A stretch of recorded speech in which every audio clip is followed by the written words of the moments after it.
वैसे तो भारत की भूमि वीर गाथाओं से भरी पड़ी है, पर कभी कभी इतिहास के पन्नों ने उन वीरों को सदा के लिए भुला दिया जिनका महत्व उस समय के शासक भी मानते थे और उन वीरों के नाम से डरते थे। इस वीडियो में मैं आपको उन्हीं में से एक ऐसे वीर की कहानी बताने जा रहा हूँ जो आपने शायद पहले नहीं सुनी होगी। वीर भांजी जडेजा हिंदुओं के स्वाभिमानी और बलिदानी कौम के थे, जिनकी वीरता के दुश्मन भी दीवाने थे, जिनके जीते जी दुश्मन राजपूत राज्यों की प्रजा को छू तक नहीं पाए, अपने रक्त से मातृभूमि को लाल करने वाले, जिनके सर कटते थे पर धड़ लड़ते थे। तो आइए जानते हैं उन्हीं में से एक ऐसे हिंदू वीर योद्धा की कहानी। साथियों, ये सच्ची कहानी है एक ऐसे हिंदू वीर योद्धा की जिनके डर से अकबर भाग गया था और उसे भागने पर मजबूर होना पड़ा था साथियों। और जो अकबर था उसके 52 हाथी और 3530 घोड़े पालकियाँ भी जब्त कर ली गई थी। यह एक ऐसे वीर स्वाभिमानी और बलिदानी कौम के थे साथियों। बात उस वक्त की है जब विक्रम संवत 1633 में मेवाड़ गोंडवाना के साथ साथ गुजरात भी युद्ध में मुगलों से लोहा ले रहा था। गुजरात में स्वयं बादशाह अकबर और उसके सेनापति ने कमाल संभाले थी। इसी बीच अकबर ने जूनागढ़ रियासत पर 1576 ईस्वी में आक्रमण करना चाहा।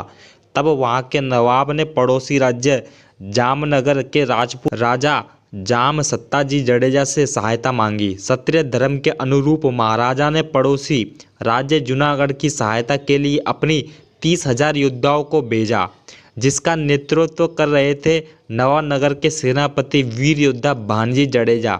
सभी राजपूत योद्धा परमात्मा की उपासना करने के बाद जूनागढ़ की ओर निकले। जूनागढ़ के नवाब ने अकबर की विशाल सेना के सामने लड़ने से अचानक साफ मना कर दिया।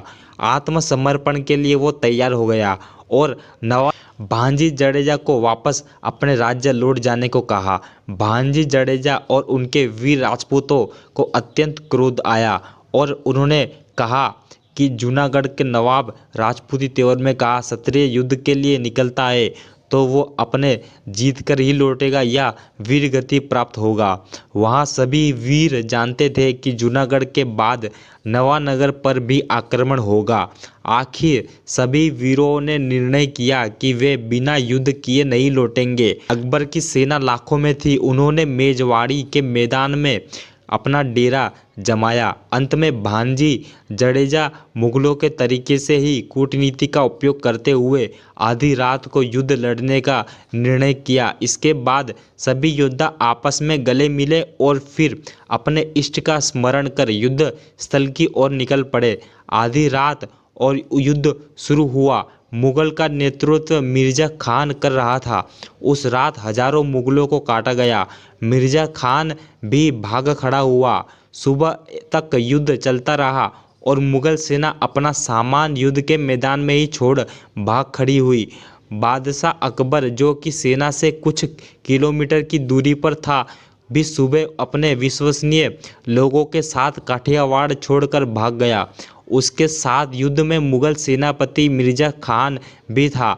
इस युद्ध में भांजी जडेजा बहुत से मुगल मनसबदारों को काट डाला था और हजारों मुगल मारे गए थे। मुगलों को दौड़ा दौड़ा कर भगाया गया। नवानगर की सेना ने मुगलों को 20 किलोमीटर तक पीछा किया। जो हाथ आया उसे काट दिया। अंततः भांजी जडेजा मेजवाड़ी में अकबर के शिविर में 52 हाथी, 3530 घोड़े और पालकियों को अपने कब्जे में ले लिया। उसके बाद राजपूती फौज सीधे जूनागढ़ गई। वहां नवाब को कायरता का जवाब देने के लिए जूनागढ़ के किले के दरवाजे भी उखाड़ दिए।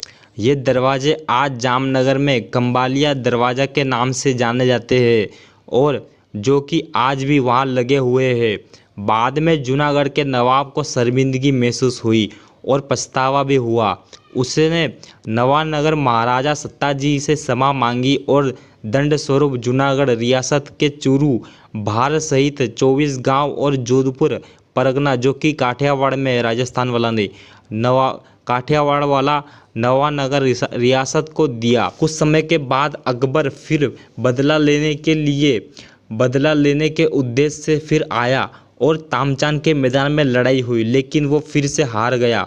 ये जो लड़ाई है इसका वर्णन सौराष्ट्रनु इतिहास में, गुजरात के जो इतिहास है उसमें ये इतिहास लिखा गया है, जो कि शंभू प्रसाद देसाई ने लिखा है। और साथियों, इसके अलावा यदुवंश प्रकाश जो कि मवदान जी रत्नू ने लिखी थी, उसमें भी इसी अद्भुत शौर्य गाथा का वर्णन है। दोस्तों, ऐसे और भी बहुत से गुमनाम योद्धा है। मैं आपको ऐसे गुमनाम योद्धाओं के सूची आपको देता रहूँगा। मेरी चैनल को सब्सक्राइब करो साथियों, और